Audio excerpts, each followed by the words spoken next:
கர்நாடகாவில் 3 தமிழர்கள் சுட்டுக் கொல்லப்பட்டது தொடர்பாக கர்நாடக மனித உரிமை ஆணையம் தாமாக முன்வந்து வழக்கு பதிவு செய்துள்ள நிலையில் தமிழக அரசு இது குறித்து வாய் திறக்காதது அதிருப்தியை ஏற்படுத்தியுள்ளது.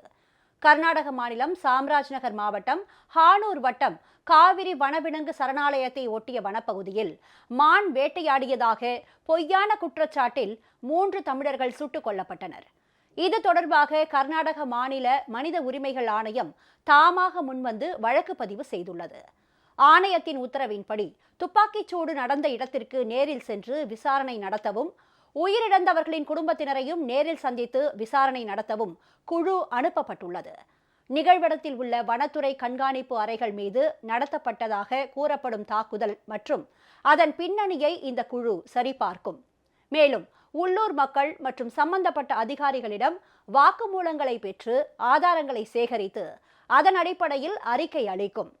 உயிரிழந்தவர்களின் குடும்பத்தினருக்கு அரசு தரப்பில் இருந்து உரிய இழப்பீடு வழங்கப்பட வேண்டுமா என்பது குறித்தும் இந்த குழு ஆய்வு செய்து ஆணையத்திற்கு பரிந்துரைக்கும் என்று தெரிகிறது.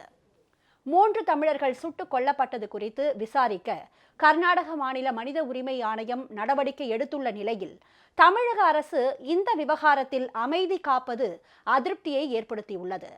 பல்வேறு கட்சி தலைவர்களும் தமிழ் அமைப்புகளும் தமிழக அரசு மௌனம் கலைக்க வேண்டும் என வலியுறுத்தியுள்ளனர்.